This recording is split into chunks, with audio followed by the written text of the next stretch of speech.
বেসরকারি আন্তর্জাতিক ইসলামী বিশ্ববিদ্যালয়ের প্রায় ১৩ কোটি টাকা আত্মসাতের অভিযোগে ট্রাস্টি বোর্ডের চেয়ারম্যান ও সাবেক সংসদ সদস্য আবু রেজা মোহাম্মদ নেজামুদ্দিন নদভী, তার স্ত্রী রেজিয়া সুলতানা সহ ১৬ জনের বিরুদ্ধে মামলা করেছে দুর্নীতি দমন কমিশন।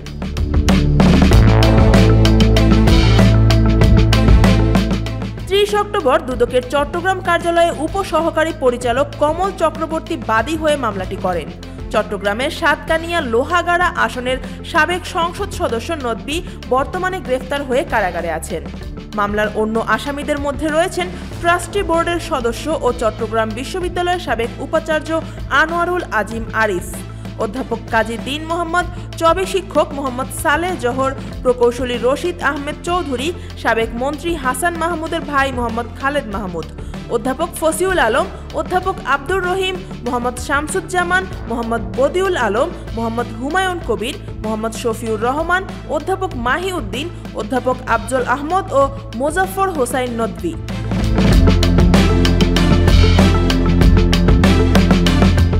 দুদকের চট্টগ্রাম কার্যালয়ের উপপরিচালক সুবেল আহমেদ গণমাধ্যমকে বলেন, ২০০৫ সালে চট্টগ্রাম নগরের আগ্রাবাদ বাণিজ্যিক এলাকায় প্রায় ২০ কাঠা জমি কিনে বিশ্ববিদ্যালয়ের ট্রাস্টি আইআইইউসি টাওয়ার নির্মাণ করে।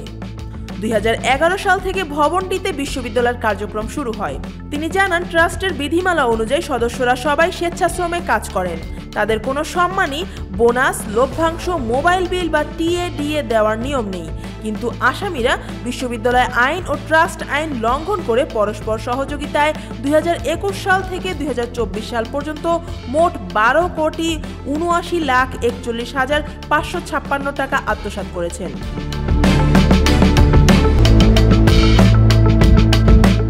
দুদক বলেছে, এই অর্থ আত্মসাতের ঘটনা দীর্ঘ সময় ধরে গোপনে পরিচালিত হয় এবং ট্রাস্টের আর্থিক নথিপত্রেও অনিয়মের প্রমাণ পাওয়া গেছে।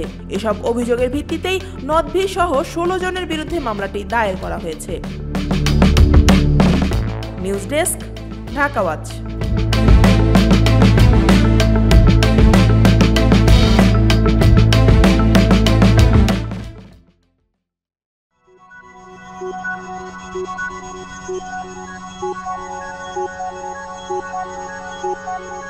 Thank you.